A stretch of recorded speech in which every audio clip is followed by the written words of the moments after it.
شوية. هنا مكرم باش يصور لنا بعض المقاطع، ما يكونش كل واحد في مكان. نحاولوا نقربوا شوية من بعضنا ونعملوا جلسة طيبة. أيوة، حتى اللي ظهره يوجع شوية يتحمل شوية، على قليلة ربع ساعة الأول من الحصة. نقربوا شوية لبعضنا، نقعدوا منظمين. سنردي قدم شوية هكذا، جلسة منظمة محلولة هكذا،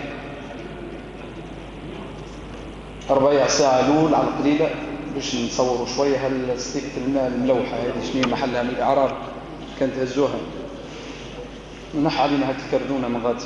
بالله من الشيطان الرجيم. بسم الله الرحمن الرحيم، وصلى الله على نبينا محمد وعلى آله وصحبه إلى يوم الدين. نبدأ على بركة الله تعالى في حفظنا وتصحيح لحزب الملك. فعلى بركة الله تعالى نبدأ في تصحيح التلاوة، ونبدأ على اليمين. تفضل سيدي. سي عبد الرزاق تفضل يا سيدي، مرحبا بك. سورة الملك.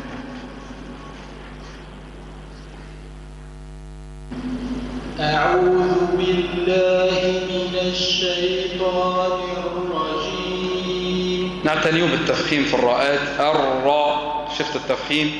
الرجيم الرجيم، والجيم فيها شدة، فيها شدة. الجيم تخرج من وسط اللسان، تخرجها المخرج الصحيح تكون فيها الشدة. من أين تخرج الجيم؟ تخرج من وسط اللسان. ابن الجزري ماذا يقول؟ قل والوسط فجيم الشين يا. قدش من حرف ذكرهم ابن الجزري؟ 3. قال والوسط أي وسط اللسان، والوسط فجيم الشين يا. هذه الأحرف 3 تخرج من وسط اللسان مع ما يقابلها من الحنك الأعلى للفم. فنقول الرجيم أج وسط لسانك مع ما يقابله من الحنك الأعلى. فالجيم فيها إيش؟ قولوا معايا. فالجيم فيها الشدة. من أين أخذنا هذا المصطلح متاع الشدة؟ قال شديدها من هذه الأحرف. ابن الجزري في منظومته، وأنا أنصحكم بحفظها. اللي يحب يتقن القرآن لابد من حفظ الجزرية وفهم معانيها، وإلا لا يستطيع أن يقرأ هذه الأحرف القرآنية نطقا صحيحا، فلا بد عليه أن يحفظ الجزرية. قال شديدها يعني من هذه الحروف العربية اللي هي عددها كم؟ 29 حرف. قال شديدها لفظ أجد قط بكت. شديدها من هذه الأحرف العربية. في أحرف تتصف بماذا؟ بالشدة. ما معنى الشدة؟ انحباس الصوت عند النطق بها. هذيك الشدة ايش معناتها؟ انحباس الصوت عند النطق بها. قال ابن الجزري شديدها لفظ أجد. كم من حرف؟ ركز معايا. كم من حرف؟ 3. أجد ألف، والهمزة أي الجيم، أيوة الدال أجد قطن. كم من حرف؟ قاف طاء. بكت الباء والكاف والتاء. هذه الأحرف تتصف بماذا؟ بالشدة. ما معنى الشدة؟ انحباس الصوت عند النطق بها. فنقول أد، هنا الصوت محبوس. قول أد وخلي لسانك محبوس، ما تسيبوش، لصقوا لفوق. قول معي أد أد، هوك الشدة. أج قل أغ، هكا الشدة. قل أغ، شد الحرف، ما تهبطش لسانك. قل أغ أب. شديدة ولا مش شديدة؟ شفت الصوت كيفاش محبوس؟ أب لا يجري، أب لا يجري، أد لا يجري، أد. إذن هذه الأحرف تتصف بماذا؟ بالشدة. فالجيم منها، واضح؟ فلا نقول الرجيم. لو نقول الرجيجي فيها شدة ولا ما فيها شدة؟ فيها رخاوة. هذا مخالف لعلمائنا، مخالف للجزرية اللي هي تعتبر المرجع في التجويد. التجويد هذا الكل يعود إلى من؟ إلى المحقق ابن الجزري. ابن الجزري ما فماش هذه مدرسة كذا في نطق في تلقي. المتلقى أن الجيم ماذا؟ المتلقى أن الجيم ماذا؟ شديدة. ما معنى الشدة؟ انحباس الصوت عند النطق بها. فالذي يقول الرجيم جي جي جي هذه من اللهجات اليومية وليست الجيم القرآنية. فهمت علي؟ احنا نقول جاء فلان، جاء، هذه لهجة يومية. أما الجيم القرآنية ففيها ماذا؟ ففيها شدة.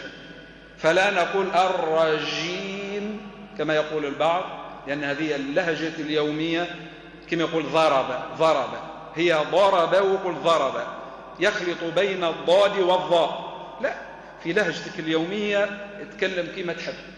أما الجيم القرآنية فهي ماذا؟ شديدة. فما نحبش نسمع واحد يقول لي الرجيم جيم جيم، لا، الرجيم أج جو جي وهكذا. واضح؟ أو كبينت لك أنا الجيم من أين تخرج وأعطيتك الصفة متاعها. الجيم المخرج متاعها انتبهوا جيدا من وسط اللسان مع ما يقابله، قولوا معايا، من الحنك الأعلى. صفتها الشدة، لأن الحرف العربي له مخرج وله ماذا أيضا؟ صفة. لذلك ابن الجزري قال إذ واجب عليهم محتم قبل الشروع أولا، يعني قبل الشروع في قراءة القرآن، قبل الشروع أولا أن يعلموا ماذا؟ مخارج الحروف فقط والصفات. عليش؟ قال لينطقوا، وفي نسخة ليلفظوا، لينطقوا بأفصح ماذا؟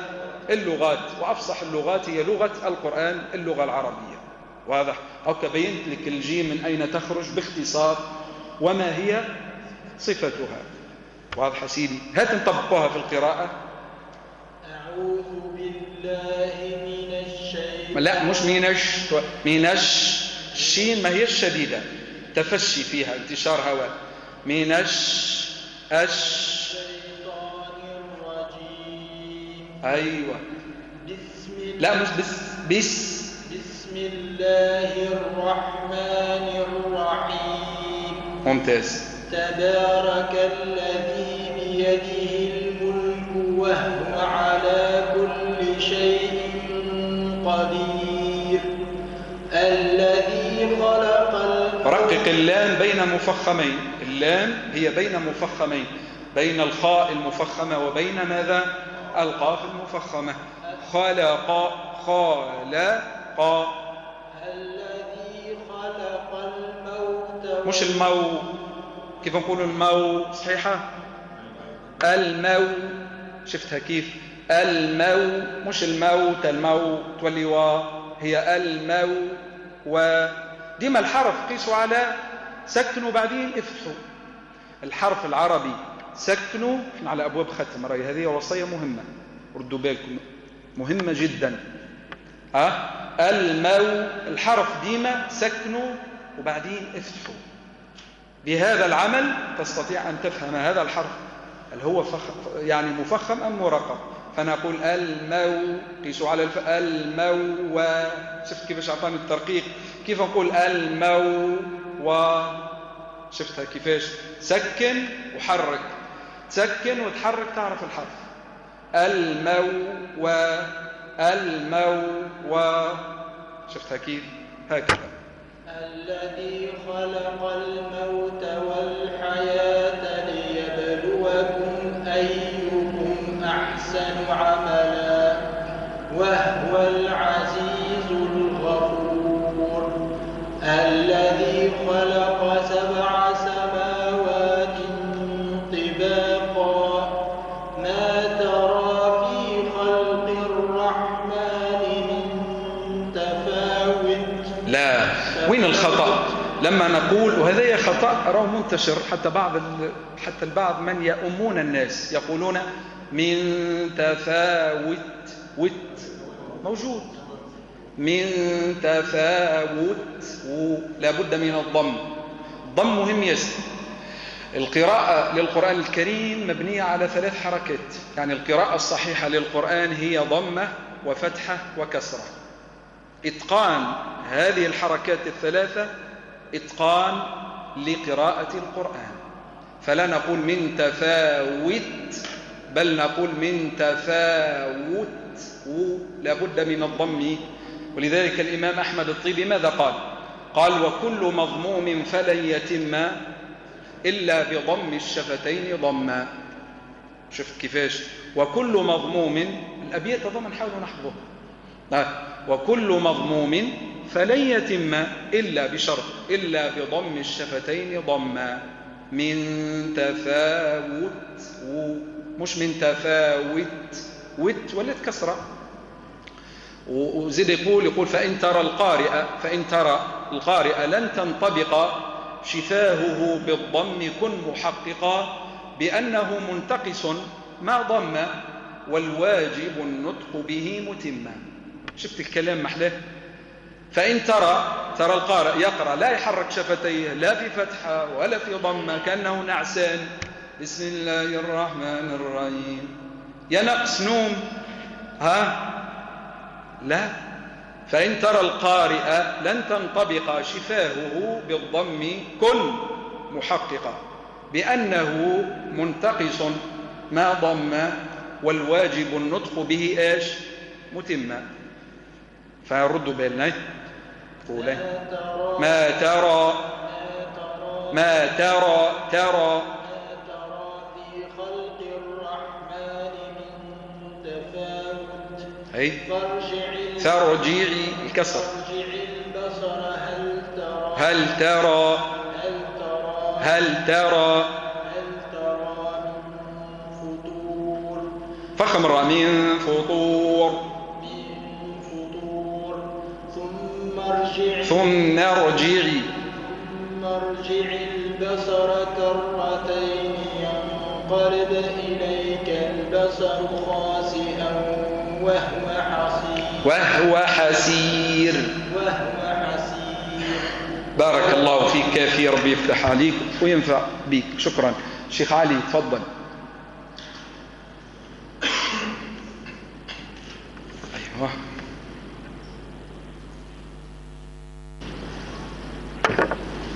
يا معين يا كريم. ولقد زينا السماء الدنيا بمصابيح وجعلناها رجوما للشياطين وأعتدنا لهم عذاب السعير وللذين كفروا بربهم عذاب جهنم وبئس المصير.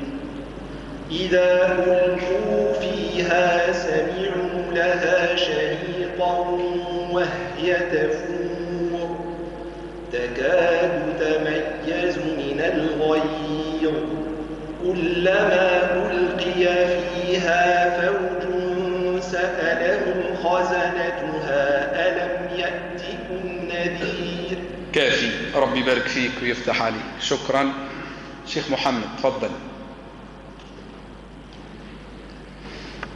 يا الله يا كريم.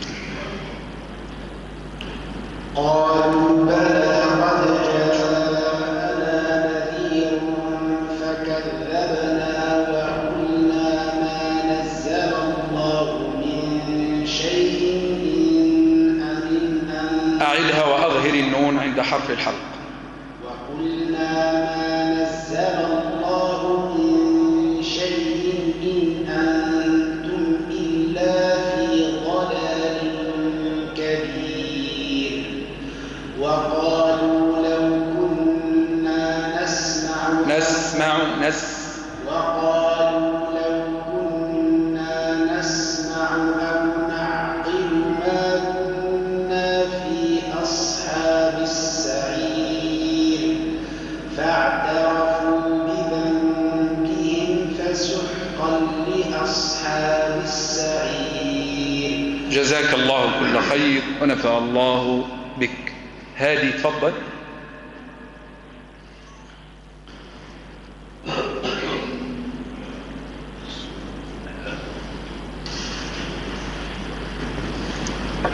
إن الذين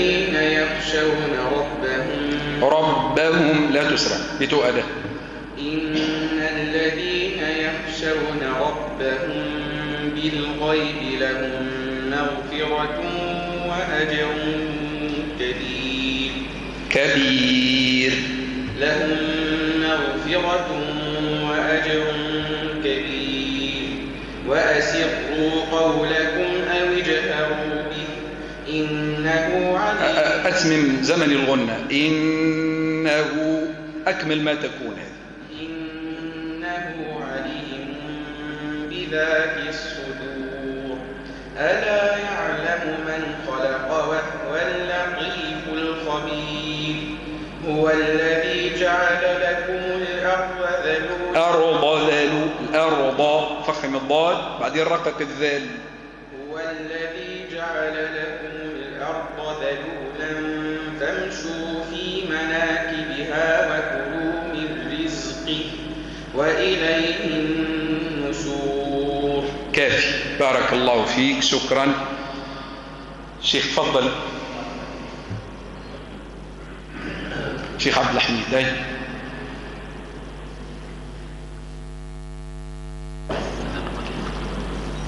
وعليكم السلام ورحمة الله. تفضل. إن الذين يخشون ربهم يلا أكمل. خذ الميكرو. هيا شيخ اكبس. أأمنتم من في السماء أن يخسف. عيدها مرة ثانية. آمنتم. عودها مرة ثانية. أأمنتم من في السماء أن يخسف بكم الأرض فإذا هي تمور.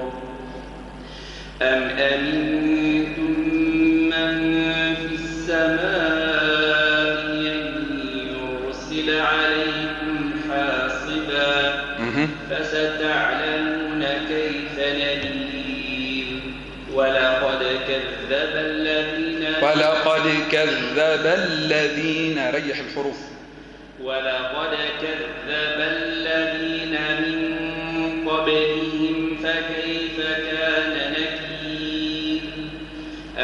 أولم يروا استفهام. أولم يروا مش أولم يروا. قراءة شيحة ما فيهاش تفسير للمعاني. أولم يروا استفهام. أولم يروا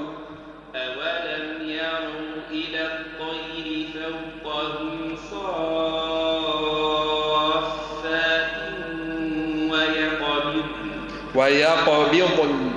ويقبضن أيوة ما يمسكهن إلا الراء فخم الراء. إلا الرح ما يمسكهن إلا الرحمن سبحانه إنه بكل شيء بصير. فتح الله عليك وبارك الله فيك. جزاك الله كل خير. أخونا معز تفضل.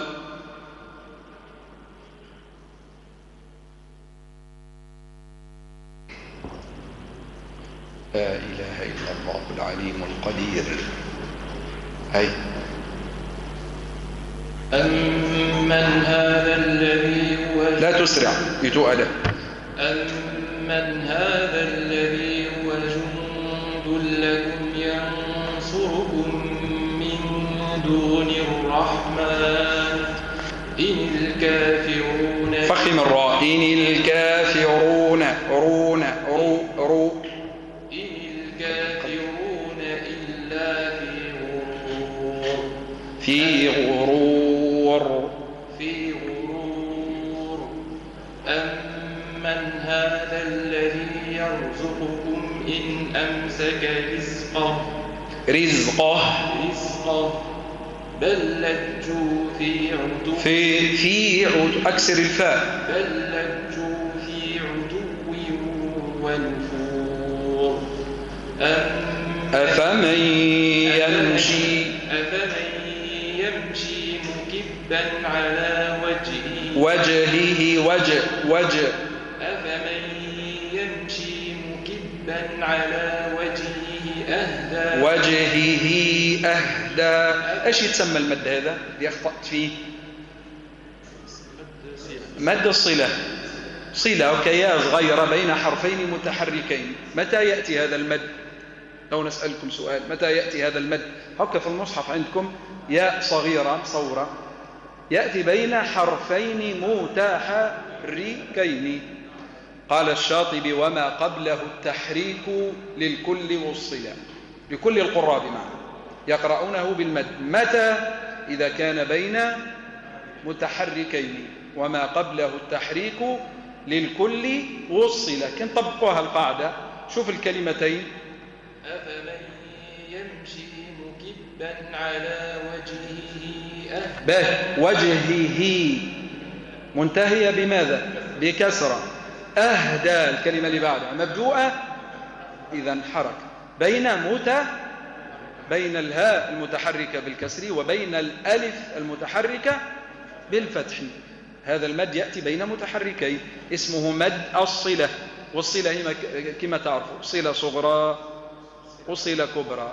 أي أفمن يمشي مكبا على وجهه أهدى أمن يمشي سويا على صراط على صي فخم الصاد على صراط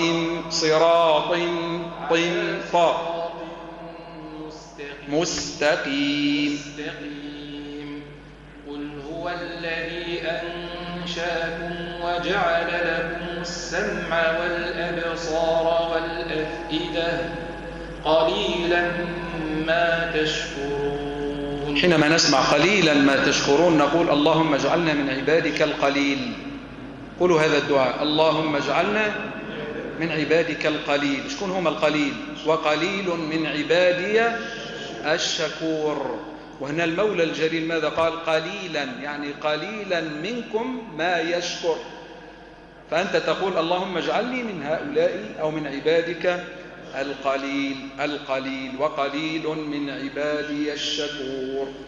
قليلا ما تشكرون. اللهم اجعلنا من الشاكرين. أيوة. قل هو الذي ذرأكم في الأرض وإليه تحشرون. كيف؟ ربي ينفع بيك ويفتح عليك. شكرا خونا الأسعد، تفضل. يا كريم يا رحمن يا رحيم.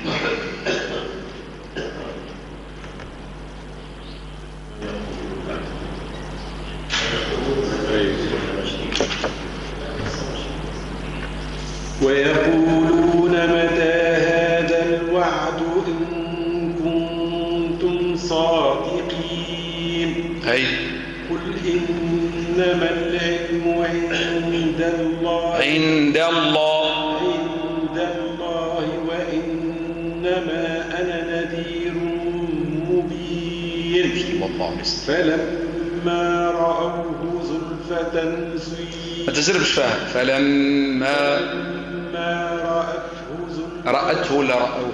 فلما رأوه زلفة سيئت وجوه الذين كفروا وقيل هذه سيئت فيها مذهب الإفراز ومذهب الشيوع. مذهب الإفراز بمعنى أنها مركبة إيش؟ من حركتين، مبنيا مركبة من حركتين. مذهب الإفراز هي بمعنى أنها مركبة من حركتين. أصلها ماذا؟ سيئت. أفعال مبنية للمجهول، أفعال على وزن ماذا؟ فعل. هكذا ما هو. إذن فعل سيئت. بعض القبائل العربية كانت تقول هكذا: تبدأ بالضم ثم ترجع إلى الكسر. سوي فهمت علي؟ سويئت. هذا يسموه مذهب الإفراز. مذهب الإفراز نبدأ بالضم ثم نرجع إلى الكسر. فلما رأوه زلفة سويئت. المذهب الثاني مذهب الشيوع، أنها بحركة واحدة. سيئت مقروء به في بلادنا من بعض المشايخ، ومقروء به أيضا في بلاد الشام. أما المذهب السائد والمنتشر أكثر هو مذهب إيش؟ الإفراز. بالنسبة لي أنا قرأت بمذهب الإفراز ولم أقرأ بمذهب الشيوع. الإفراز قلنا بأنها مركبة من حركتين، سويئت سويئت سويئت، نبدأ بالضم ونرجع للكسر. به قرأت على الشيخ أحمد عيسى المعصراوي شيخ عموم المقارئ المصرية، قرأنا على الشيخ الدكتور عبد الرحمن الحفيان رحمه الله، قرأنا على شيخ القراء الشيخ أبو عبد الله منير المظفر، والشيخ عدنان العرضي شيخ مقرأة الملك خالد في الرياض، والشيخ أحمد منصور الشرقاوي شيخ مقرأة جامع الأزهر الشريف، كلهم على مذهب إيش؟ الإفراز، وهو مذهب الإمام ابن الجزري اختاره. هكا وضحنا لكم. اللي يحب يقرأ بالشيوع ما ينقلش علي أنا يقول راني قريت عليه بالشيوع، أنا ما قريتكش بالشيوع، قريتها على شيخ آخر أعانك الله. أنا قريت كان بمذهب الإفراز سويئت. واضحة؟ يلا قولي. فلما رأوه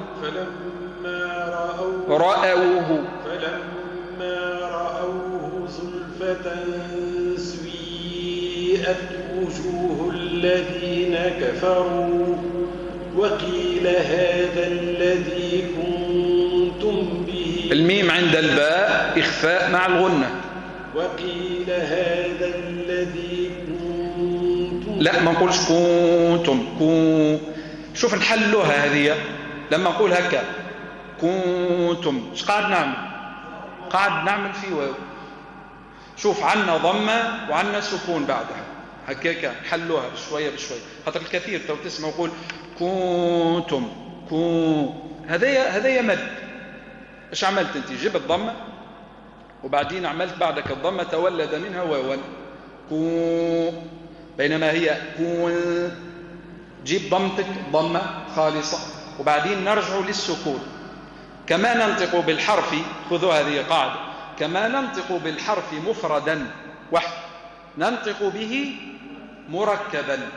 احنا لما نسكن نون نجيب نون حرف نون ونحطه فوق سكون، كيفاش ننطقوه؟ قول أن.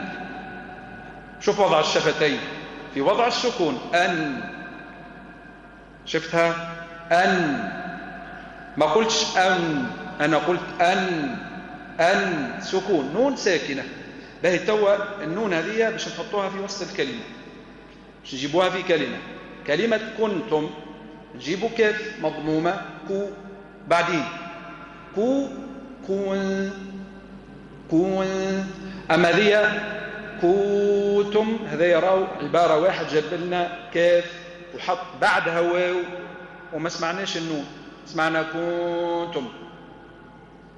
خذوا قاعدة كما ننطق بالحرف مفردا ننطق به مركبا. تقول لي شنو هالفلسفة هذه اللي جبتها لنا؟ القرآن يؤخذ بالتلقي وإنك لتلقى القرآن.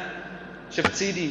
شفت هاك التليفون، وإنك لتلقى القرآن من لدن حكيم عليم. التلقي هو اللي تعلمنا منه هذا. كنتم ولا نقول كنتم كاف بعدها واو والنون لا أثر لها. الصواب نضم ثم نرجع إلى السكون. كنتم واضحة؟ قول هاي طبقها. وقيل هذا الذي كنتم به. الميم عند الباء ايتي لنا بالإخفاء مع الغنة. كنتم به، هنا الميم عند الباء إخفاء مع الغنة. وقيل هذا الذي كنتم به تكذبون. علاش خيط من الإخفاء؟ إخفاء مع الغنة. كنتم بي حاجتي بهنا إخفاء مع الغنة في الباء. وقيل هذا الذي كنتم به تدعون. الله ينفع بيك ويفتح عليك ويجزيك كل خير. شكرا دكتور، تفضله.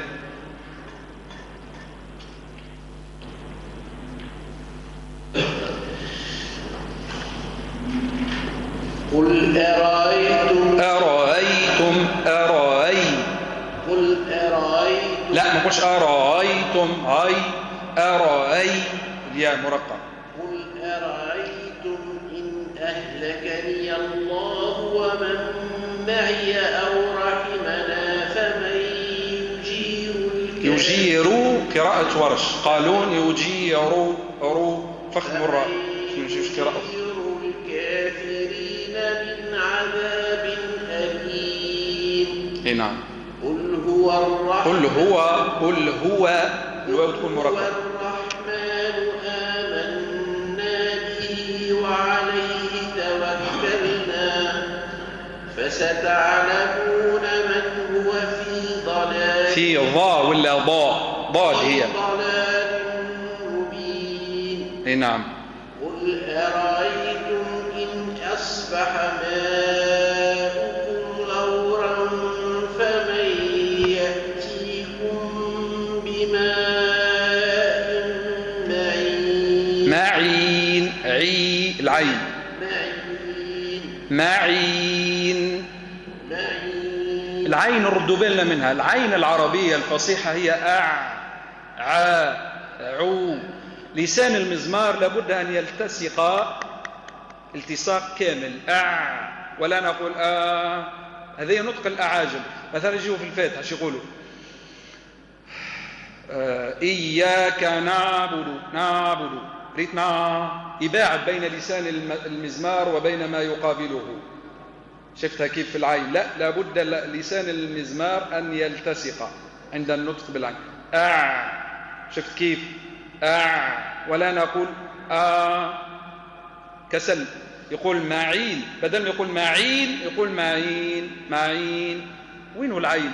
ما نش قاعدين نسمعوا بها. معين عي. سمعتها العين؟ أيوة بارك الله فيك. من السنة أن يقال عند ختام هذه السورة الله رب العالمين. كان من هديه عليه الصلاة والسلام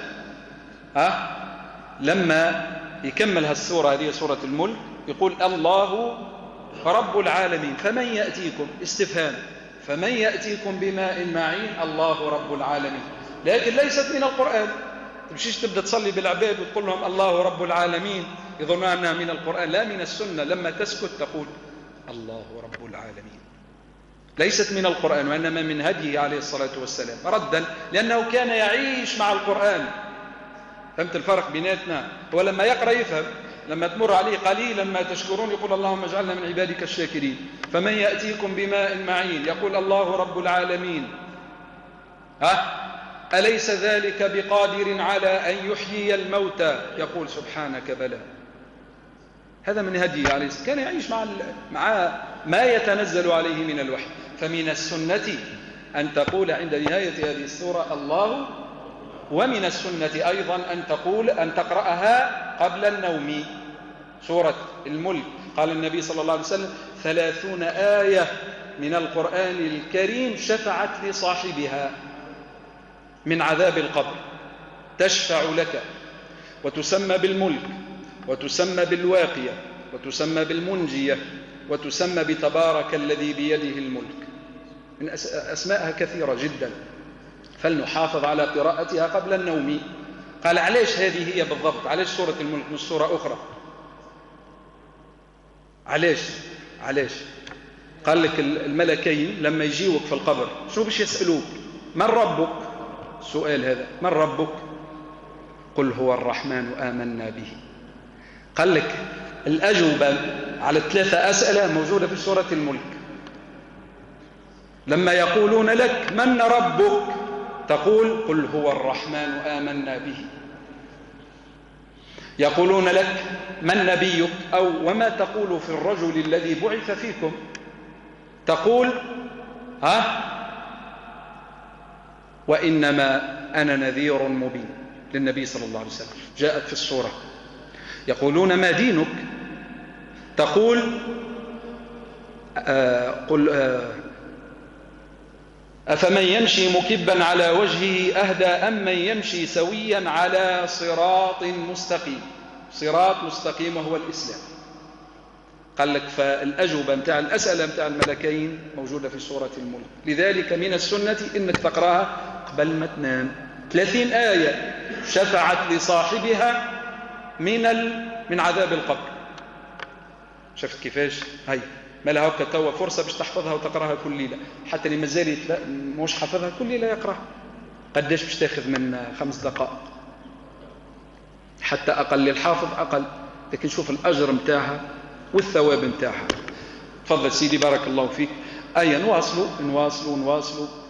خونا رؤوف تفضل. الاسم صحيح.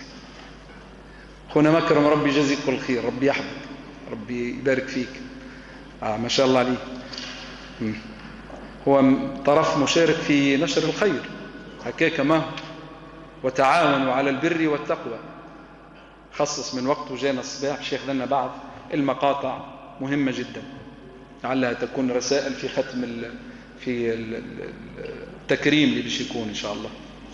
ربي يبارك فيه ان شاء الله وربي يحفظه. تفضل نواصلوا. بسم الله الرحمن الرحيم. تبارك الذي بيده خونا لطفي تعال. ايوه اقرا. بسم الله الرحمن الرحيم. سورة القلم. ما والقلم وما يسطرون. ما أنت بنعمة ربك بمجنون. وإن لك لأجرا غير ممنون. وإنك لعلى خلق عظيم. لعلى هذه تعطينا معنى الرفعة وعلو المكانة والشأن والعظمة، كلها صفات لشكون؟ لا، لله عز وجل. هي الرفعة علو المكانة هي بدليل ماذا؟ بدليل ما جاء في سورة هود: ما من دابة، أي الحفظة، ما من دابة إلا هو آخذ بناصيتها إن ربي، حشت بكلمة على، إن ربي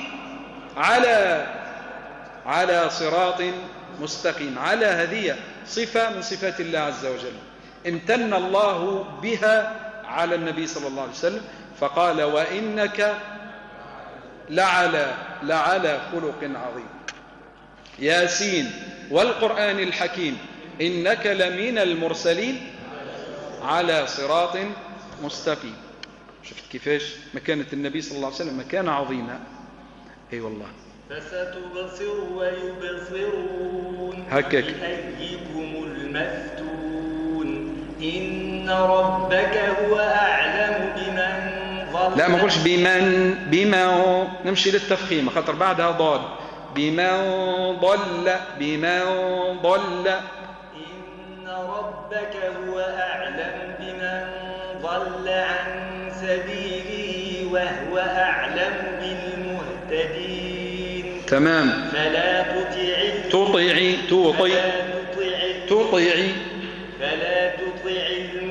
المكذبين. هكاك. ودوا لو تدهن فيدهنون. ولا تطع كل حلاف مهين هماز مشاء بنميم مناع للخير معتد أثيم عتل. لا، كيفاش؟ ترى خلي صلحها وحدك، تو عبارة باش تقرأ وحدك بالمصحف. كيفاش تقرأ؟ هذيك علاش أنا خليتكم تقرأوا ديريكت. فهمتوا علاش؟ كان أنا أقرأ لكم الآية وأنتم تعاودوا كذا، لكن ما تنتبهوش. ولا تو نعمل على الشيخ، تو ناخذها من الشيخ. لحظة خلينا نوصل لك الفكرة. كيكة تزرب تقول هاتوا يقريها لي وكذا. فهمت علي؟ لا، أنا نحبكم تقرأوا وحدكم، باش تشد المصحف تقرأ صحيح. حتى قال أنا ذاكرتي على كما ذاكرتي أنا في الحفظ كيكة وبر. شفت كيفاش؟ كان على قليلة كان حل المصحف نقرأ صحيح. شفت كيفاش؟ أيوة، هذه مهم ياسر. هكا. بأيكم المفتون. ترى عاود هاي. بأيكم المفتون. كمل هاي. عتل بعد ذلك زنيم. هكا صحيحة. واصل. أن كان ذا مال وبنين إذا تتلى عليه آياتنا قال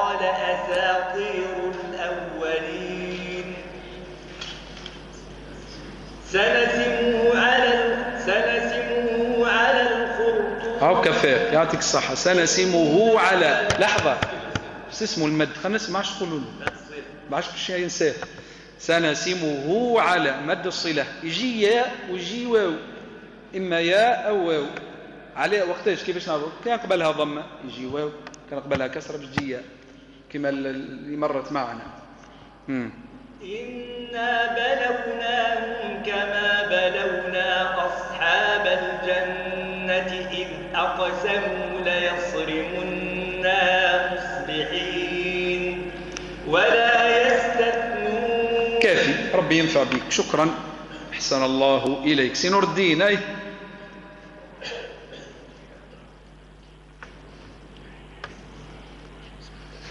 شكون شوية الجامعة شكون حلهم أي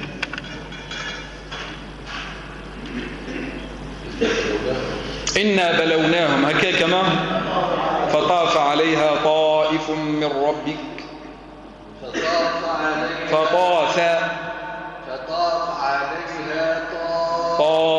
فخم طاء فطاف عليها طائف من ربك وهم نائمون فأصبحت كالصريم فتنادوا مصبحين أردوا على حرثكم إن كنتم صارمين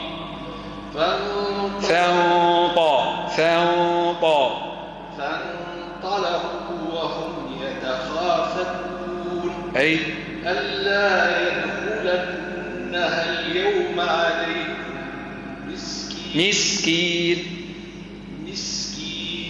أي وغدوا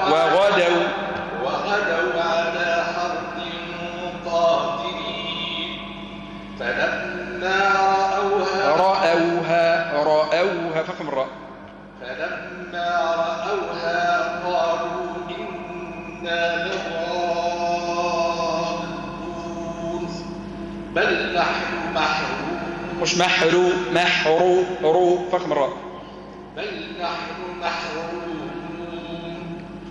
قال أوسطهم هذه ردوا بالنا منها ثم شكون يقول أوسطهم أوصى شو ولات السين صاد هذا يسموه لحن جلي انك تبدل حرف بحرف أوسطهم وليست أوسطهم. انت قريتها صحيحة ما نذكرك أي أحسن أي قال أوسطهم ألم أقل كل استفهام ألم أقل لكم لولا تسبحون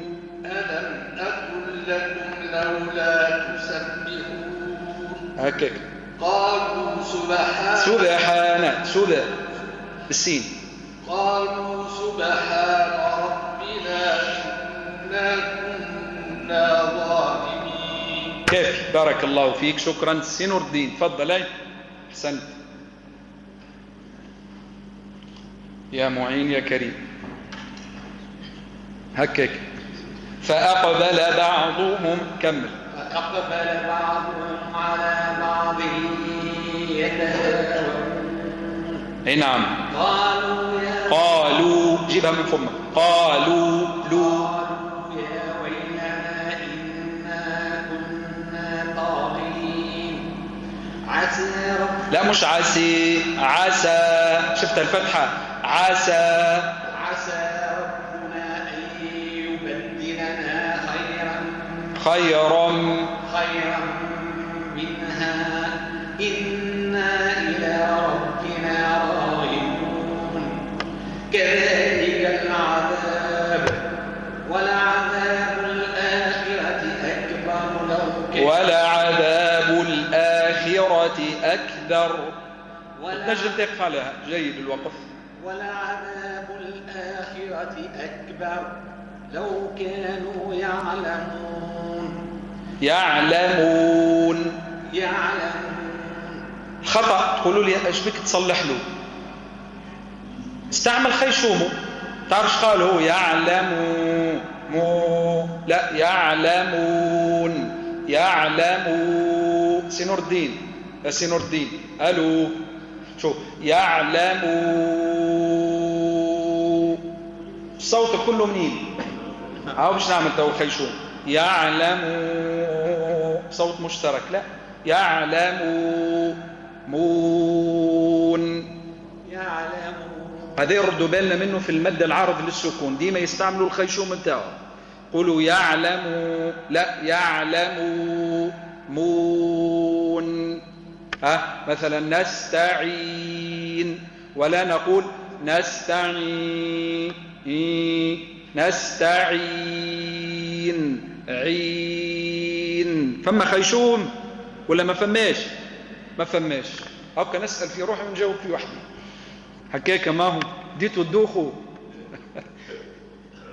نعمل لكم كلمة الواحدة هي اقفوا الناس كلها اقف ايوه اقف شوي باش تصحصح اقف ايوه بالتركيز بدا يضيع ايش نعملوا اقف تحرك شوية ترجع للتركيز هكاك ما هو هاي تفضلوا هاي ربي يبارك فيكم قول إن للمتقين عند ربهم جنات النعيم سي عبد الرزاق كان ظهرك يوجع وقعد على الحيط خذ راحتك تو ايوه افنجعل اي يمشي المسلمين كالمجرمين اي ما لكم كيف تحكمون الله يبارك فيك سي كريم السردوكي هكاك ما لكم كيف تحكمون أم لكم كتاب فيه تدرسون هاي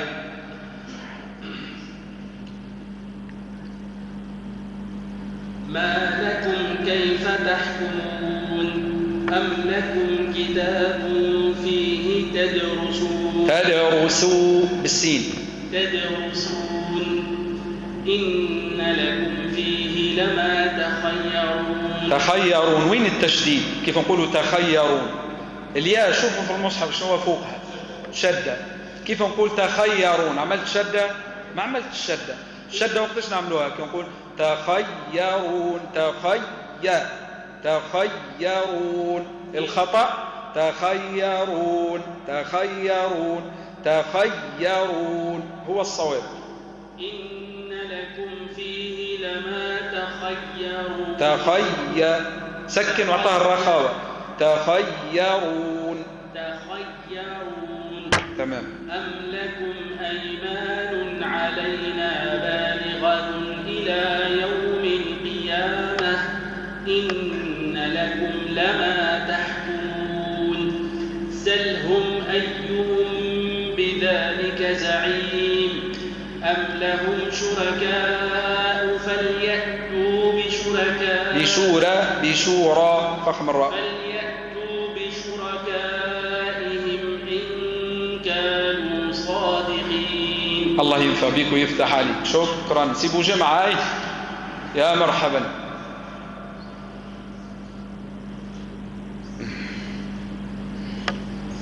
عليكم السلام ورحمة الله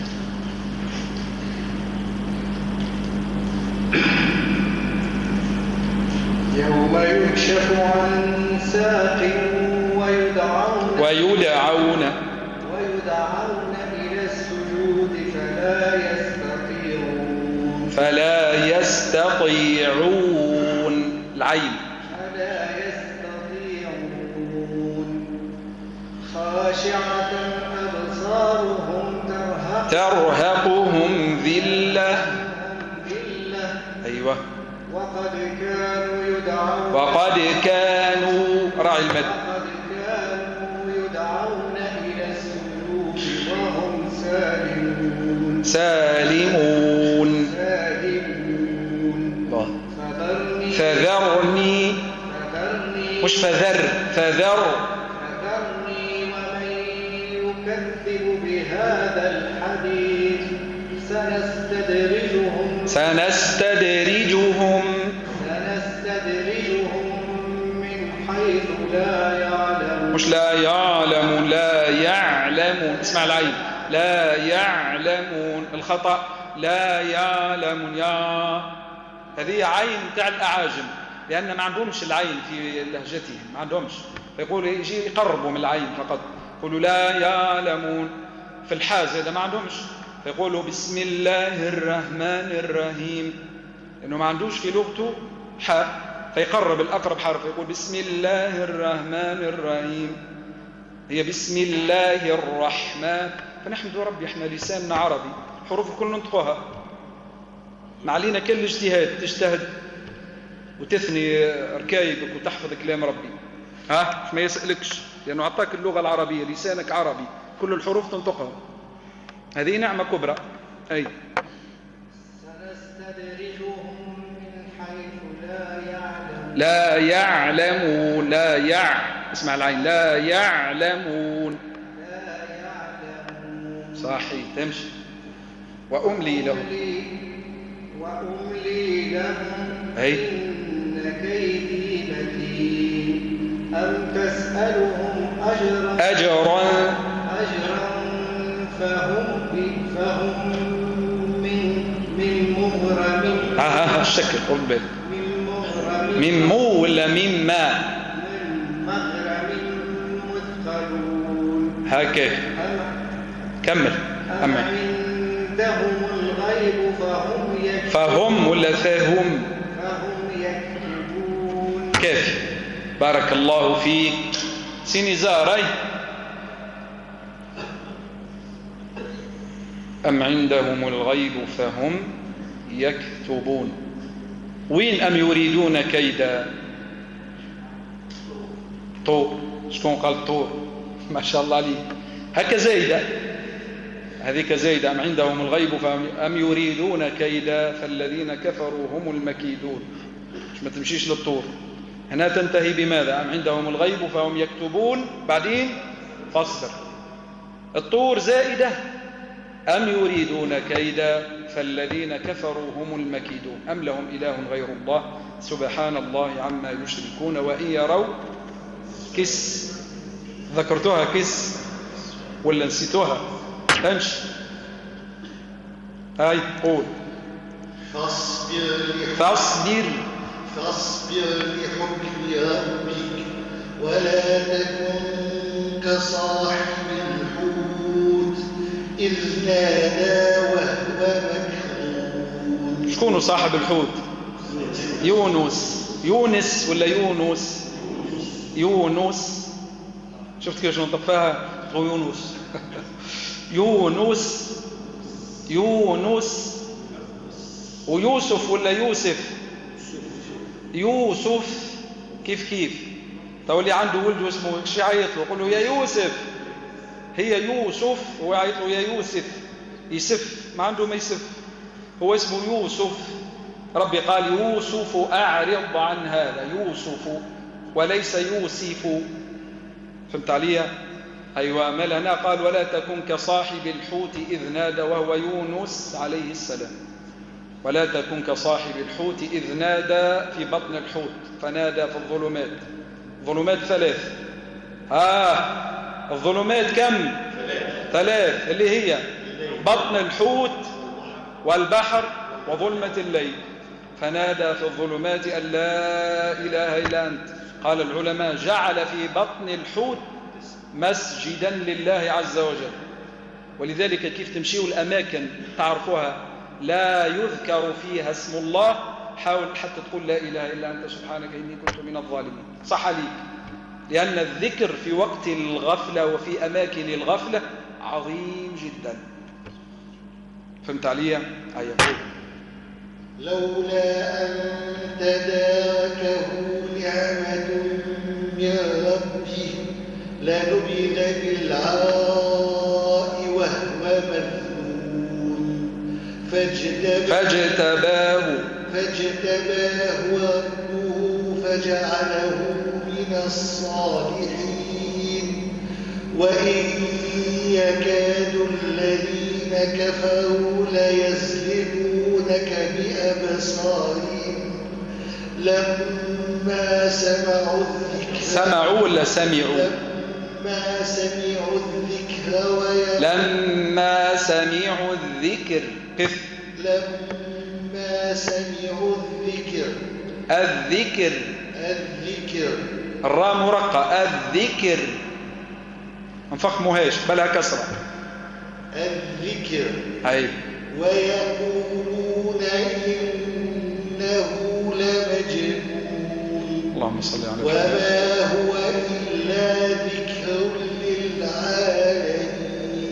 بارك الله فيك ونفع الله بك. آية سي محمد تعال يا أهلا وسهلا. سورة الحاقة هاي.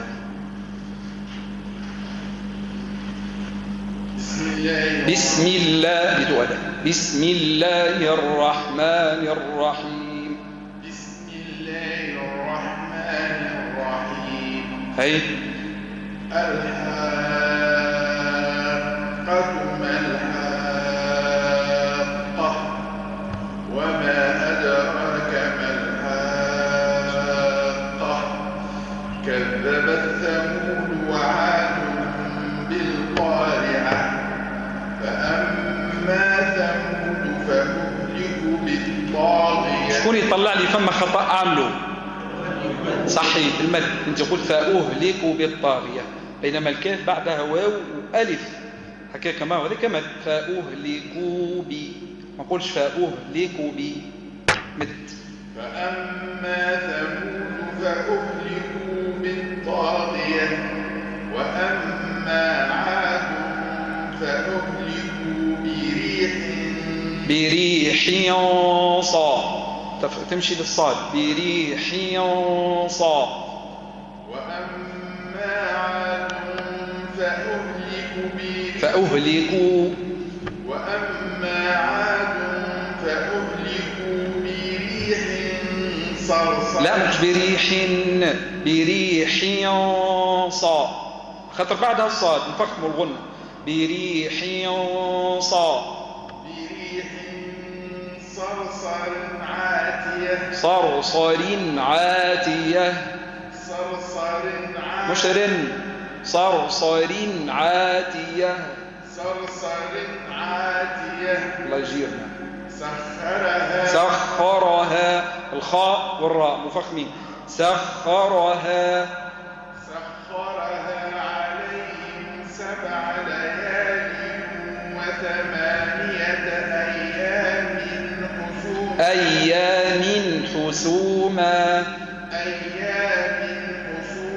حسوما سين أي فترى من الفتور بينما هي من الرؤيا وليست من الفتور. فترى القوم فيها صرعى كأنهم أعجاز نخل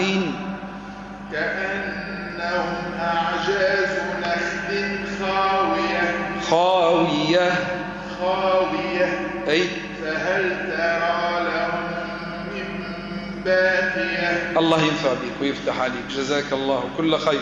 خونا لطفي تفضل. هاي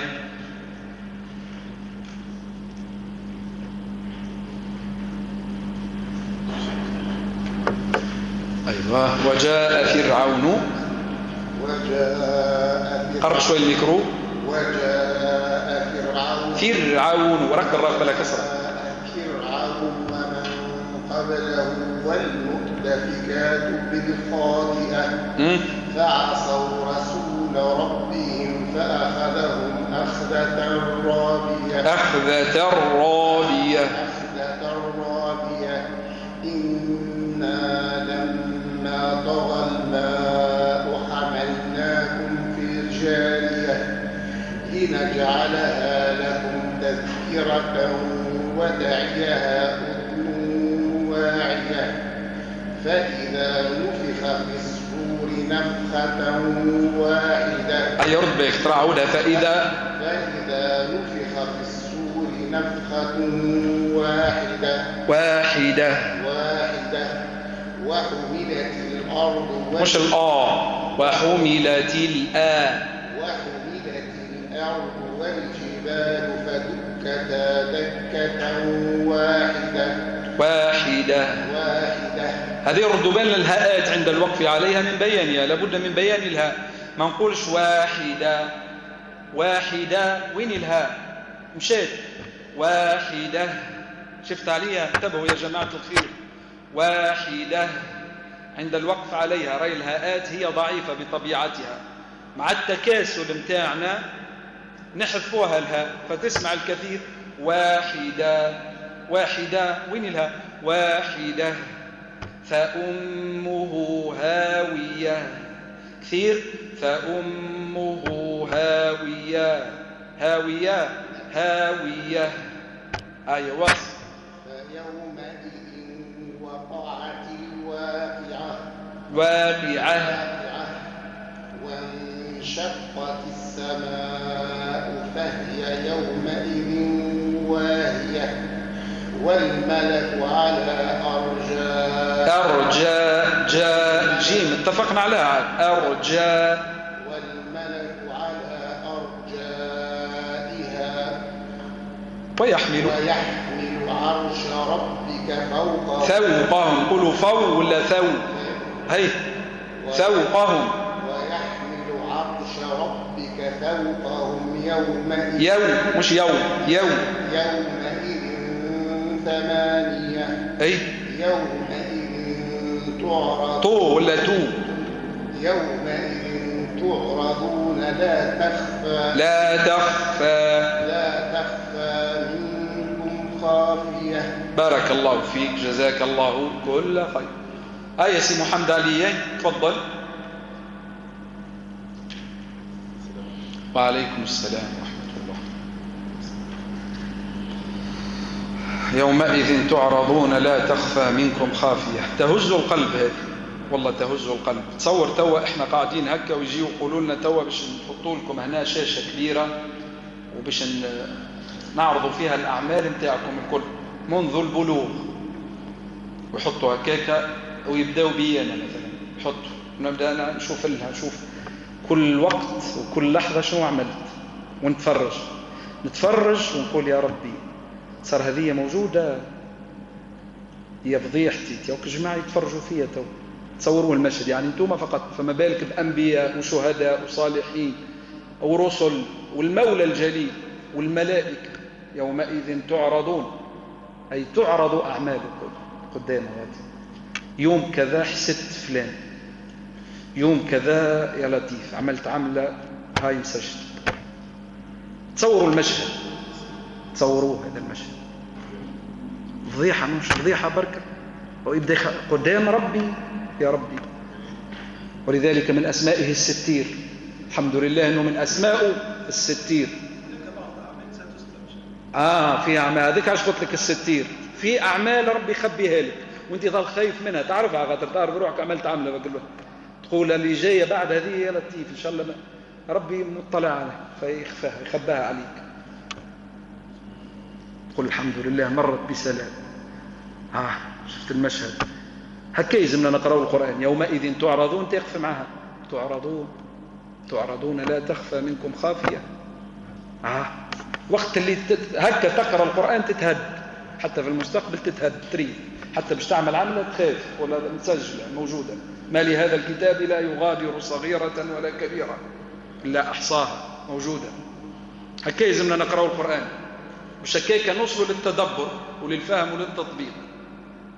أما نقرأه هكاك ونتثاوب ومخي وقتاش نكمل الحصة وقتاش باش نكمل والماتش من بعد زعما وقتاش يبدأ وباش نخرج العائلة لا هكاك غاب عليك أشياء، غابت عنك أشياء. أي نعم. امشي سيدي. تعرضون يومئذ تعرضون أي لا تخفى منكم خافية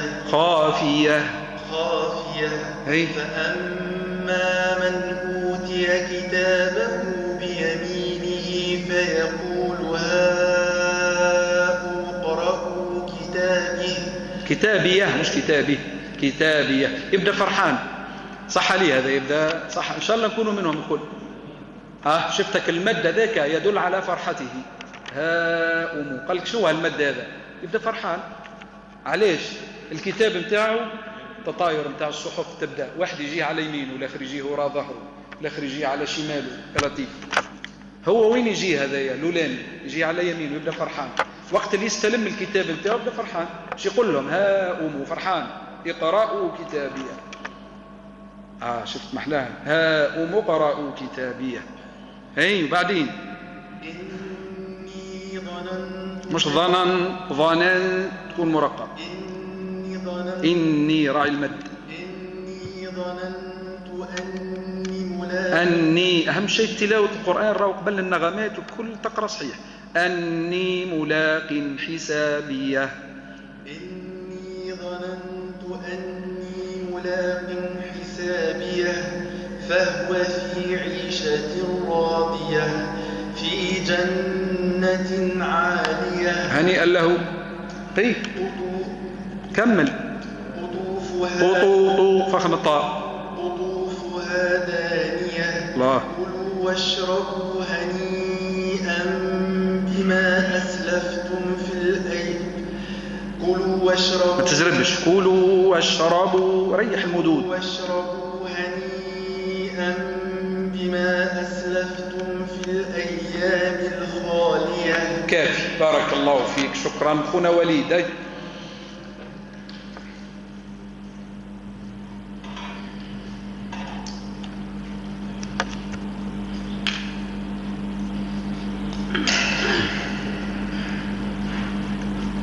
وأما من أوتي كتابه بشماله فيقول يا ليتني لم أوت كتابيه ولم أدر ما حسابيه يا ليتها كانت القاضية ما أغنى عني ماليه هلك عني سلطان. نقول سل تولي بالصاد هي بالسين. سلطانية. هلك عيدها. هلك عني سلطانية. خذوه فغلوه. يا لطيف. ثم الجحيم صلوه. ثم الجحيم صلوه. ثم في سلسلة. في سلسلة ذرعها. ثم في سلسلة ذرعها 70 ذراعا فاسلكوه. علاش هذا الكل؟ شنو الأسباب اللي بعد هكا أقرأ القرآن؟ علاش يا ربي؟ شنو هذا؟ هاك جاك الجواب. إنه كان لا يؤمن بالله العظيم. زيد. إنه كان لا يؤمن. إنه كان لا يؤمن بالله العظيم ولا يحض فخم الضاد. يحض على طعام المسكين. ولا يحض على طعام المسكين فليس له اليوم هاهنا حميم وحده. ولا طعام إلا من غسلين لا يأكله إلا الخاطئون. كيف؟ بارك الله فيك. ربي ينفع بيك. شكرا سي محمد زهمول. تفضل. لا يأكله إلا الخاطئون. فلا أقسم بما تبصرون. كم الصورتين. فلا أقسم بما تبصرون وما لا تبصرون. وما لا تبصرون. كمل. إنه لقول رسول كريم وما هو بقول شاعر قليلا ما تؤمنون ولا بقول كاهن قليلا ما تذكرون. جميل. تنزيل من من رب العالمين ولو تقول علينا بعض مش بعض تقول علينا بعض الأقاويل لأخذنا منه باليمين. شفت محلها الإشارة لأفضلية اليد اليمنى. ولو تقول علينا، لو زيد عنا، لو تقول علينا بعض الأقاويل أثناء الوحي، واحد يحب يزيد كما مسيلمة الكذاب تسمعوا به، قال أنا عندي قرآن. شو القرآن بتاعك؟ قال الفيل ما الفيل وما أدراك ما الفيل له خرطوم طويل وذيل قصير.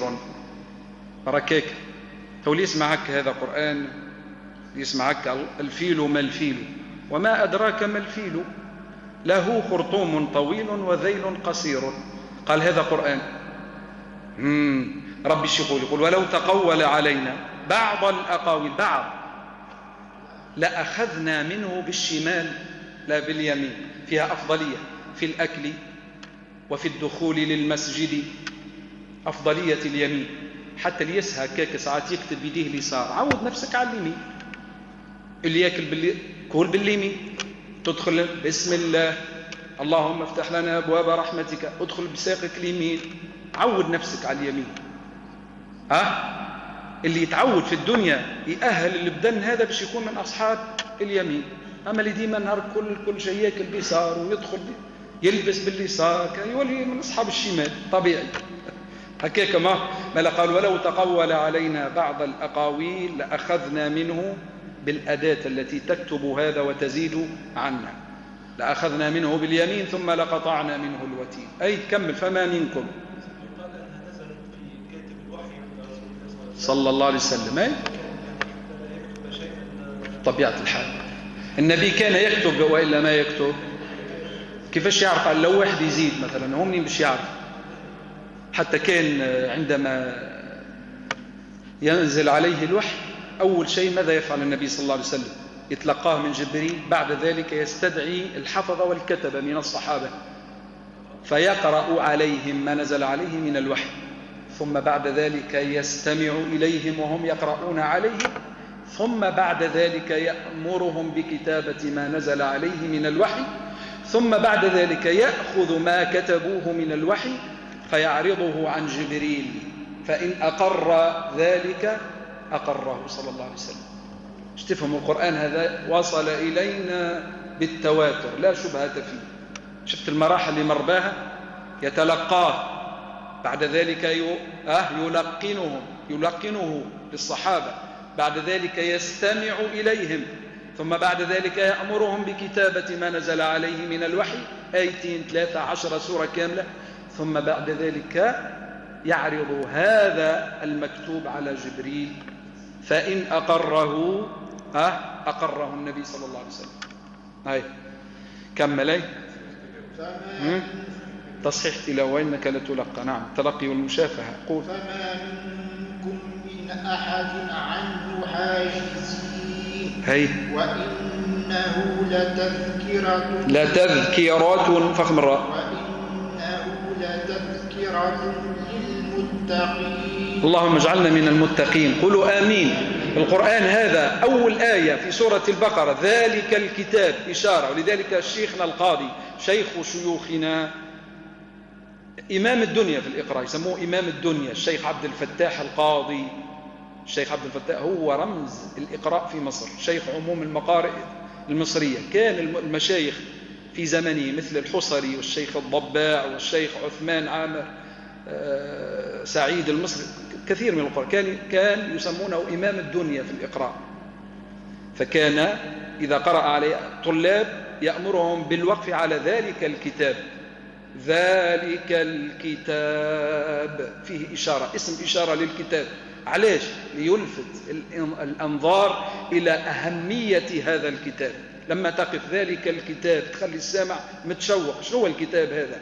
ذلك الكتاب لا ريب فيه، لا شك فيه، من عند الله، هدى للمؤمنين، هدى للمسلمين، هدى للناس، لا للمتقين.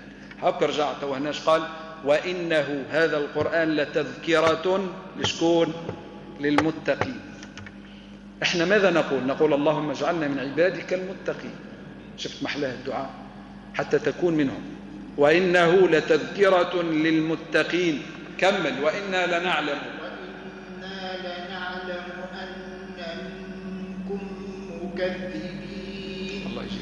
وإنه لحسرة على الكافرين الله. وإنه لحق اليقين فسبح باسم ربك العظيم. سبحانك اللهم وبحمدك سبحانك اللهم وبحمدك سبحانك اللهم وبحمدك سبحانك اللهم وبحمدك.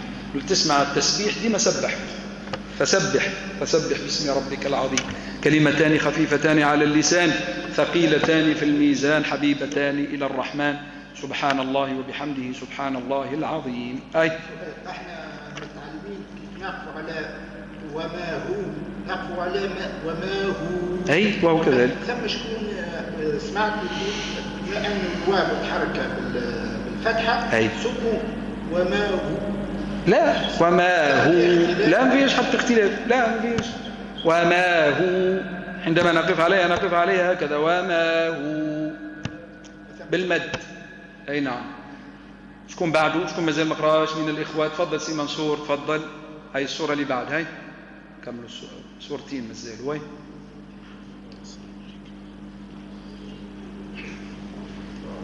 وكفما واحدة عديتها أنا ما قلت لكمش عليه. لا إله إلا الله محمد رسول الله في وسط سورة الحاقة. صحيح. ما أغنى عني ماليه هلك. بالضبط كيف نقف عليها كما قريتوا ما أغنى عني ماليه ونتنفس ونجبد النفس وبعد نقول هلك عني سلطانيه. إيش يسموا هذا؟ القطع وفيها السكت نقول ما أغنى عني ماليه هلك بنفس الصوت بنفس النفس لكن نعمل سكتة لطيفة. إيش يسموها؟ سكتة لطيفة. وسكتهم المختار دون تنفس. وفيها الإدغام. فيها إيش؟ الإدغام من قبيل المتماثل. حرف وبعده نفس الحرف هو متماثل يعني هاء وبعدها هاء. فنقول ما أغنى عني ماليه هلك. واضحة؟ هكذا 3 أوجه: القطع والسكت والإدغام. واصلي. بسم الله الرحمن الرحيم. سال سائل بعذاب.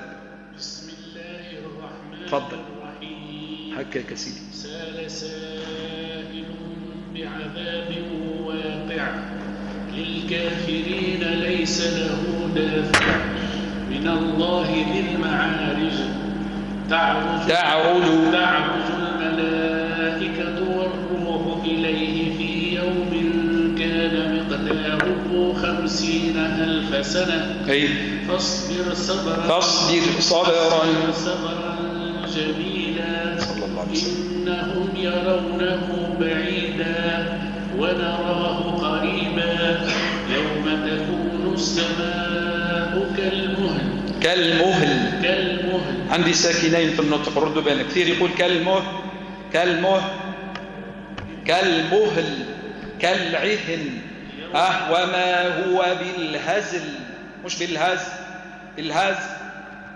فمش بالهزل كالعهن كالمهل لابد. أيوة. وتكون الجبال كالعهن ولا هيقولوها مع بعضنا الكل. يوم تكون السماء كالمهل. صحيح.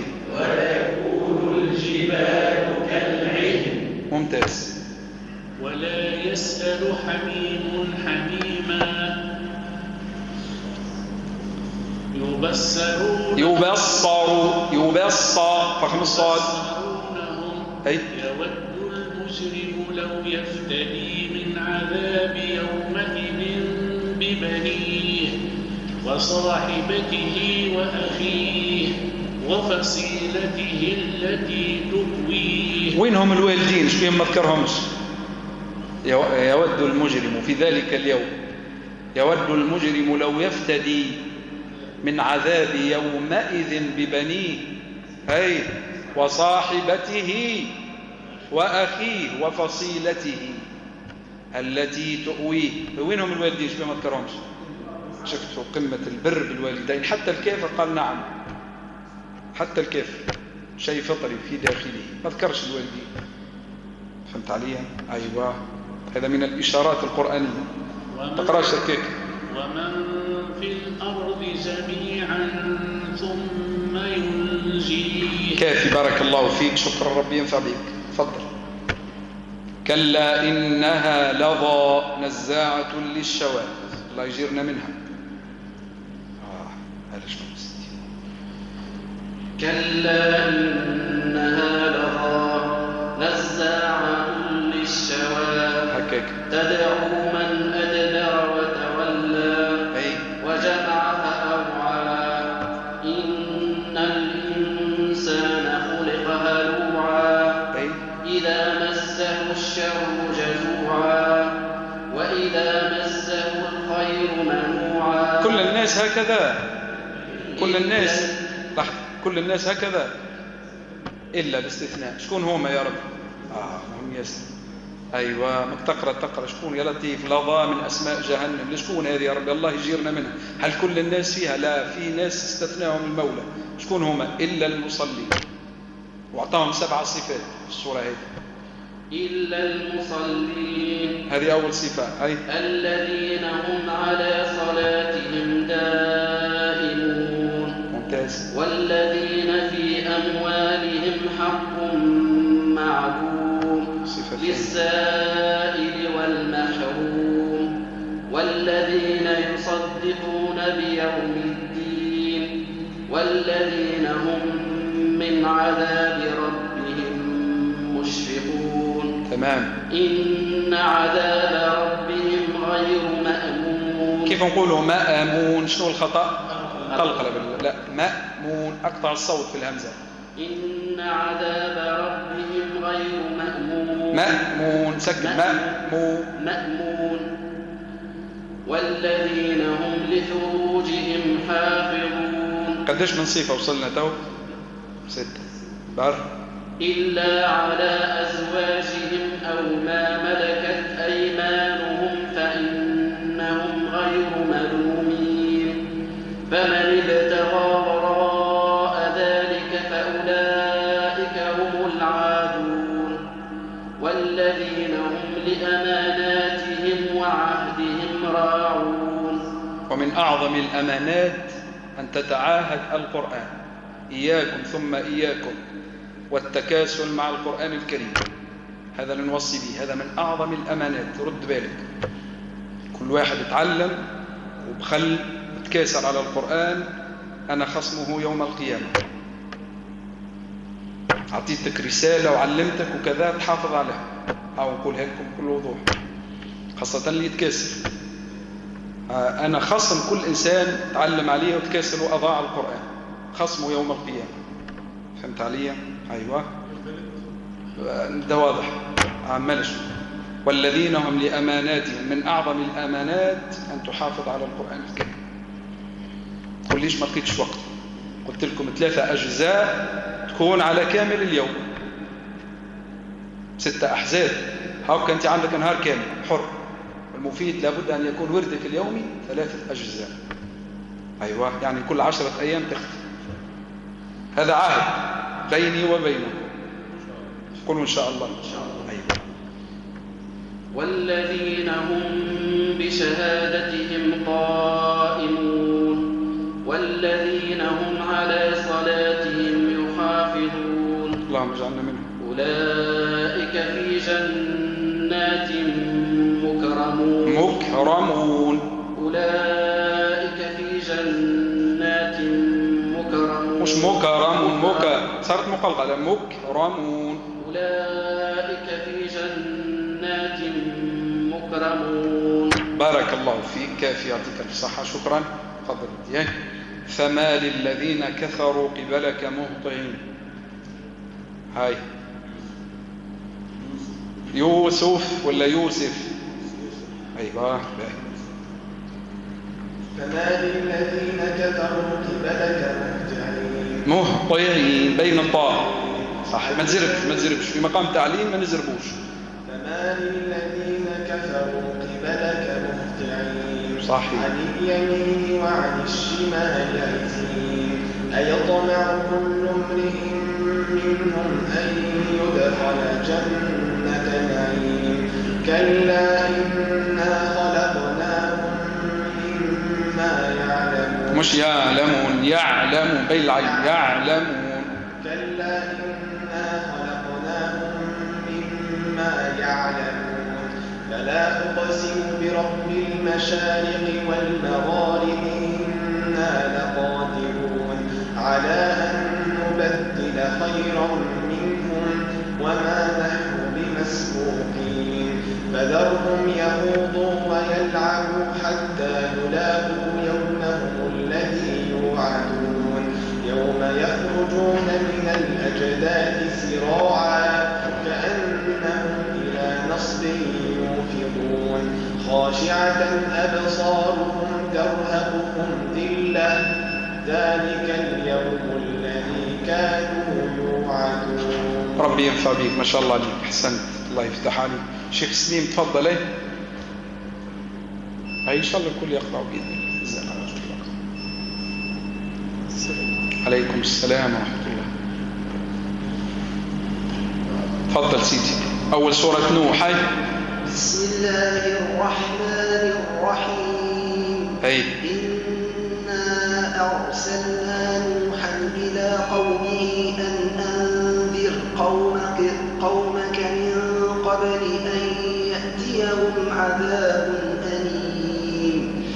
قال يا قوم إني لكم نذير مبين أن اعبدوا الله واتقوه وأطيعون يغفر لكم من ذنوبكم ويؤخركم إلى أجل مسمى.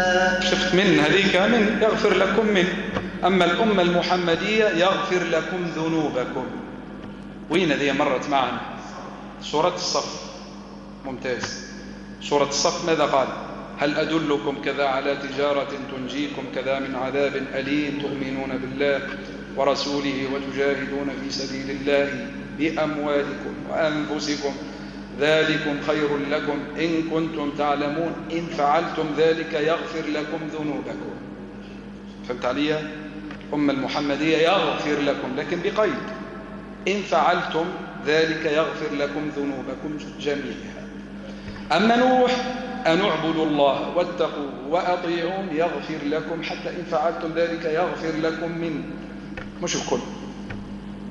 أفضلية هذه الأمة المحمدية. نحمد ربي. نعمة ولا مش نعمة؟ نحمد ربي على أعمال الشهور. هو لا يغفر لكم من ذنوبكم هي ويؤخركم. أقرأ. ويؤخركم إلى أجل مسمى.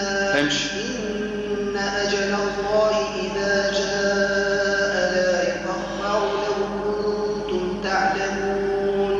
قال رب إني دعوت قومي ليلا ونهارا فلم يزدهم دعائي إلا فرارا وإني كلما دعوتهم لتغفر لهم جعلوا أصابعهم في آذانهم واستغشوا ثيابهم وأصروا واستكبروا استكبارا ثم إني دعوتهم لا مش إني ثم إني دعوتهم جهارا ثم إني أعلنت لهم وأسررت لهم إسرارا. كافي. بارك الله فيك. شكرا. شكون قلت لي من هنا؟ تفضل. شكون مازال ما قراش؟ تفضل سيدي. هاي اقرأ إن شاء الله. حاضر. فقلت استغفروا ربكم إنه كان غفارا يرسل السماء بالكسر. يرسل السماء مش لس يرسل السماء كسر بالله. يرسل السماء عليكم مدرارا ويمددكم بأموال وبنين ويجعل لكم جنات ويجعل لكم أنهارا ما لكم لا ترجون لله وقارا وقد خلقكم أطوارا أعيدها. وقد خلقكم أطوارا. بارك الله فيك، ربي ينفع بك. شكرا. أخونا أنت قريت. أي تفضل. أي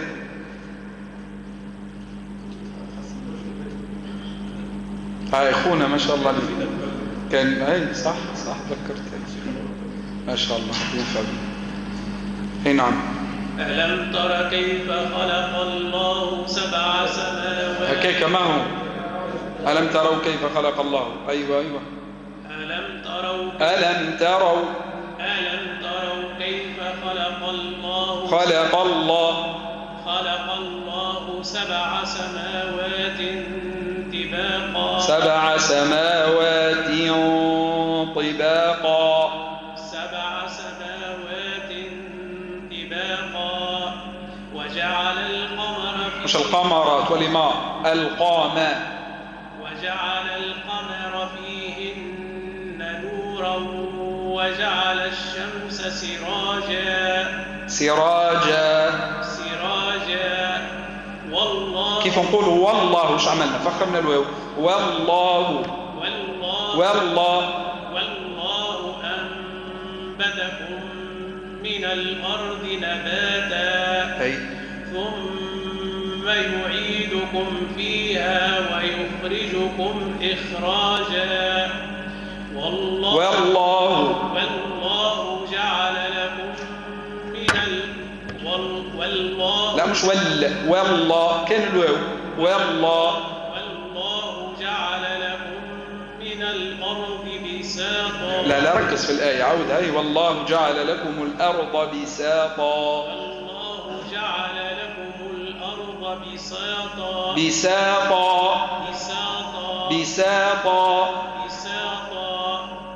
لتسلكوا منها سبلا فجاجا. كافي. بارك الله فيك. شكرا يعطيك الصحة. شكون مازال لي بعده ما قراش؟ تفضل. ها. والله جعل لكم الأرض بساطا لتسلكوا منها سبلا فجاجا. قال نوح ربي. نعم. قال نوح ربي عيدها يا شيخ. قال نوح ربي كيف نقول ربي؟ ايش عملنا؟ زدنا يا. اقراها كما هي مكتوبة. قال ربي. قال نوح ربي إنهم عصوني واتبعوا من لم يزده ماله وولده إلا خسارا. واتبعوا من لم يزده ماله وولده إلا خسارا. ومكروا مكرا كبارا وقالوا لا تذرن آلهتكم ولا تذرن ودا. مش ودا بضم الواو. ولا سواعا ولا يغوث مش يغوث. هي أسماء في الحقيقة كانت أسماء صالحين. ناس كانوا صالحين لكن بطول الوقت انتشار معناتها الشرك وكذا ولاو هك الآلهة هذوك ولاو رجعوها آلهة ولاو يعبدوا فيها من دون الله عز وجل. وقالوا يوصيوا في بعضهم لا تذرن آلهتكم ولا تذرن أسماء لصالحين ودا ولا سواعا ولا يغوث ويعوق ونسرا وقد أضلوا أجيالا كثيرا فهمت عليا؟ فهي أسماء لصالحين. أي إحنا وكان مش القرآن ورحمة القرآن والنبي لنا عباد تمشي للصنبة غادي تعبدها، يقول لك لعل ذي فهمتني. فهمتني كيف؟ ولأنه بعض الناس هكاك يمشيوا للأضرحة والأولياء ويذبحوا كذا، ويقول لك فهمتني ولدي باش ينجح في الباك يلزموا فهمتني يمشي يعمل زيارة غاديك. والسياسيين في الحملة الانتخابية ايش يعملوا؟ يهزوا علوش للولياء ويمشي يقرأوا الفاتحة ظنا منهم أنه باش ينجح في الانتخابات. وين ماشيت يا ربي؟ قال وقال ربكم ادعوني أستجب لكم في أي مكان. ادعوني أستجب لكم. الدعاء كان لله عز وجل. الأموات والأضرحة والأشياء هذه كلها من الخرافات. ونردوا بالنا ونوصيوا أبنائنا باش ما يمشيوش في التمشي هذا، خاصة الأبناء وكذا، ما يعرفوش يشوفوا البو كان يمشي للولي وكذا ويطلب الولي، هذه أشياء ردوا بالنا منها. أي نعم. أي نعود ما وقال نوح رب لا تذر على الأرض. لا، وقال نوح إيش الآية؟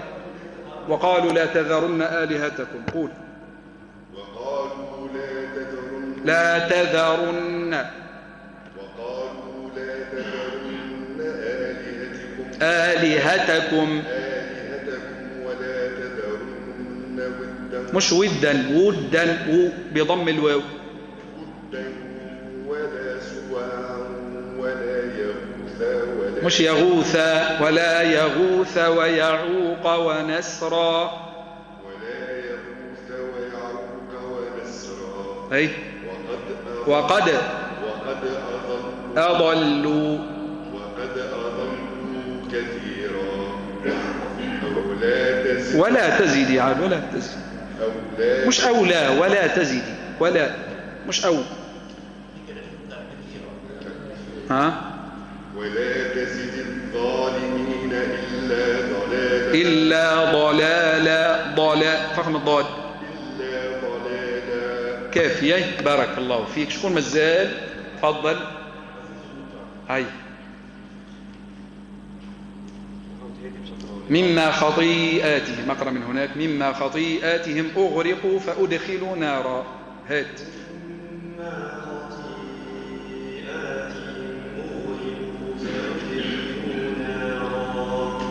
فلم يجدوا لهم من دون الله أنصا. فخم الغنة بعدها صاد. أنصا. فلم يجدوا لهم من دون الله أنصارا. أيوة.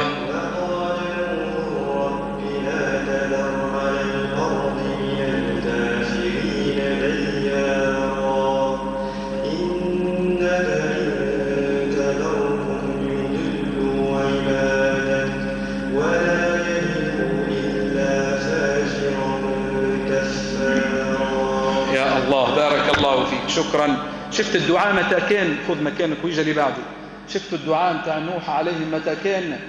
بعد أن قال ربي إني دعوت قومي ليلا ونهارا. ليل ونهار. زيد جهارا، قال في السورة نفسها سرا وجهرا، ليلا نهارا، في كل وقت يدعوهم إلى الله أن اعبدوا الله واتقوه كذا. لما أيس منهم قال الاخر بكل هزيد يا رب. قال نوح ربي لا تذر على الأرض من الكافرين ديارا إنك إن تذرهم يضلوا عبادك، مش يضلوا أنفسهم، يضلوا عبادك. دعاة على أبواب جهنم والعياذ بالله. يضلوا عبادك ولا يلدوا، الأجيال اللي بيجي منهم من أصلابهم، ولا يلدوا إلا فاجرا كفارا. وما آمن معه إلا كثير إلا قليل. قيل 8 أشخاص وقيل 12، وعلى الأرجح قالوا 80 شخص. أكهو دعاهم ليلا ونهارا سرا وجهرا، وما آمن معه إلا قليل. و950 سنة كما قال لك، 950 سنة وهو يدعوهم إلى الله عز وجل أبدا، رغم الإذاية الشديدة. أخرجوه من مكة. إن الذي فرض عليك القرآن لرادك إلى معاد. معاد اسم من أسماء مكة. لرادك إلى معاد. أخرجوه وضربوه، عملوا فيه، لكن ما داش عليه رحمة. طائف أنا أكره مكان نكره، حتى كان يمشي للسعودية عاملين في الرحلات تاع العمرات يقول لك رحلات للطائف، نقول لهم أعوذ بالله من هذا المكان، نكرهه إلى الآن. أكثر إذاية هذا فيها النبي صلى الله عليه وسلم هي الطائف، المكان هذا يوم شديد تعد لا تبدل لقعد، أنا ما نحبوش والله. امشي سيدي، قول ربي بين الغين، ربي اغفر لي ولوالدي ولمن دخل بيتي مؤمنا والمؤمنات ولا تزد الظالمين إلا تبارا. الدعاء هذين لشكون؟ هل هو لنوح؟ قال لا، علم النبي صلى الله عليه وسلم النبي أن يدعو بهذا الدعاء ولا ينساق كمن ساق نوح في الدعاء على قومه، بل كان كلام محذوف، بل قل يا محمد رب اغفر لي ولوالدي ولمن دخل بيتي مؤمنا وللمؤمنين والمؤمنين ولا تزيد الظالمين إلا تبارا. شفت كيفاش؟ الله يفتح عليك. شكرا، كافي. بارك الله فيكم، جزاكم الله كل خير. انهينا الحصة، خلينا الحزب هذين حافظوا عليه إن شاء الله. الحصة الأخيرة القادمة إن قدر الله لنا البقاء واللقاء نكمل الحزب متاعنا إن شاء الله. واضح؟ وربي إن شاء الله يثبتنا عليه. حزب الجن إن شاء الله نكملوه ويقعد جزء عامة هذا إن شاء الله. بعد نكملوا الحفل متاعنا وكذا باش نقراوه، مانيش باش نخليكم هكاك، باش نكملوه إن شاء الله، باش نكملوه. علاش؟ كان كل واحد منكم رتب لي الصور، الله أعلم تنجموا ترتبوا ولا ما ترتبوش. أنا رحت لصفاقس قالوا لي باش تقري مجموعة من أول سورة البقرة، قلت خليني نختبرهم ترى. ترى قلت لهم رتبوا لي جزء عامة بالصور كما هو ترتيب المصحف، والله ما لقيتهم لا يرتبوا. تقول لي النبأ، بعدها الطارق، بعدين تقول لي الفجر، بعدين تقول لي الشرح، بعدين تقول لي البينة. قل لهم أخي كيفاش تصليوا أنتم بقصار الصور؟ ما هو يلزمك تتبع ترتيب المصحف، مو هكا ولا ترتيب المصحف، ولا تعمل كراهة في الصلاة. تجيش مثلا تقرأ الفاتح وتقرأ مثلا في الركعة الأولى سورة الضحى، في الركعة الثانية يقرأ سورة الأصل، إنه يتبع ترتيب المصحف، يقرأ سورة الشرح مثلا، وإلا التين ولا العلق ولا القدر، لا يقرأ مثلا سورة الشمس. شنو عمل كراهة في الصلاة، مكروه عندنا في المذهب، هذا مكروه، تنكيس في الصلاة. فهمت علي؟ فترتيب المصحف مهم جدا. فلما اختبرتهم القاهم ساكن جزء عامة. علاش؟ لأنه أنا مثلا كيما حفظت أول الأمر جيت من سورة الناس، وهذا هو الأصل تبدأ سورة الناس، بعدين الفلق، الإخلاص، المسد، النصر، الكافرون، الكوثر، الماعون، وهكذا، قريش، الفيل، بالترتيب هذا. تعرف ترتيب المصحف، ما تعملش كراهة في الصلاة وتعرف. لقيتهم مساكن قلت لهم ما نبدل، هات نبداو نعملوا دورة في جزء عام. فكان فيها إقبال كبير جدا، أكثر من 200 شخص حضروا فيها واستفادوا، والحمد لله حفظوا توا جزء عامة كما هو في المصحف حفظا وترتيبا. هذا مهم جدا. وغني بالأحكام كما قلت، ريت أحكام التجويد كلها. مشايخ في الشام تعرفوا شو يعملوا؟ الطلاب نتاعهم يعلموهم جزء عام في سنة كاملة هو إتقان جزء عام، وبعد يسيبوا واحد. يقول لك هو لما يتقن جزء عام حفظا وأداء ينجم يقرأ القرآن الكل صحيح، لأن الأحكام كلها بجزء عام. فهذا خطأ اللي يبدأوا من سورة البقرة وكذا. لو جدت هنا في الشمال، أما في الجنوب إلى الآن ما زالوا يحفظوا من سورة الناس، بعدين كذا كذا كذا ويطلعوا. وهذا حتى أيسر وأسهل على الناس. باش يبدأ بالبقرة، يبدأ الحزب الأول والصفحتين الأولى وكذا باهي ماشي، وبعد تدخل عليه الطلاق يا لطيف. مو هكا ولا يبدأ مسكين يترهبش، تبدأ لا. فإن شاء الله بإذن الله احنا في العودة باش نرجع من سورة الناس وإحنا طالعين إن شاء الله الختمة جديدة باش تكون صعودا سورة الناس وإحنا ماشيين. هذا مهم ياسر. يا كان نقول لك ترتبوا لي، تو البعض ما يرتبش هكاك، ما فيلزمنا نرتبوهم. رتبناهم وحفظناهم حتى وصلت نقول لهم عليهم نار موصدة. شو بعدها؟ ما شاء الله ولا حافظين. يقولوا لي بسم الله الرحمن الرحيم والشمس وضحاها والقمر إذا تلاها. قل معي ولسوف يرضى. شو بعدها؟ يقول بسم الله الرحمن الرحيم والضحى والليل إذا سجى. هات نسألكم أنتم مدراه. واسجد واقترب. شو بعدها؟ هاي إجابات متأخرة. واحد على هكا ما سورة البينة يخافوا منها الأئمة هكاك ما هو ما يقرأوهاش في المحراب يخافوا منها ولا سورة البينة وين موجودة هذه؟ في جزء في زمان فهمت. سورة البينة سورة الليل يخافوا منها. المطففين ما يقرأوهاش يخافوا ما يقرأوهاش الأئمة.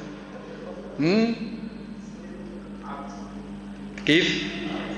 أي أولئك هم الكفرة الفجرة. شو بعدها؟ بسم الله. قول بسم الله الرحمن الرحيم إذا الشمس كورت.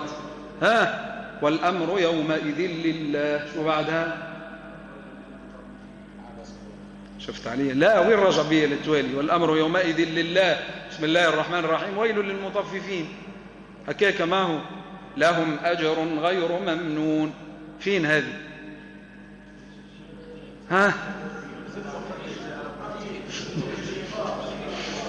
لا انشقاق. لهم ما قلتش فهم من لهم أجر غير ممنون. بسم الله الرحمن الرحيم والسماء ذات البروج واليوم الموعود.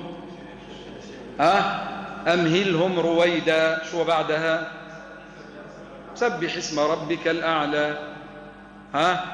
فادخلي في عبادي وادخلي. بعدين بسم الله الرحمن الرحيم لا أقسم بهذا البلد. واضح؟ إذا نرد بالنا منه. إن شاء الله نقدر الله لنا البقاء واللقاء بعد التكريم هذا إن شاء الله مش نبدأ من سورة الناس. واضح؟ قولوا إن شاء الله. ربي يبارك لنا في الأوقات. ما زالت عنا حصة واحدة إن شاء الله نكملوها في الأسبوع القادم. سبحانك اللهم وبحمدك نشهد أن لا إله إلا أنت نستغفرك ونتوب إليك.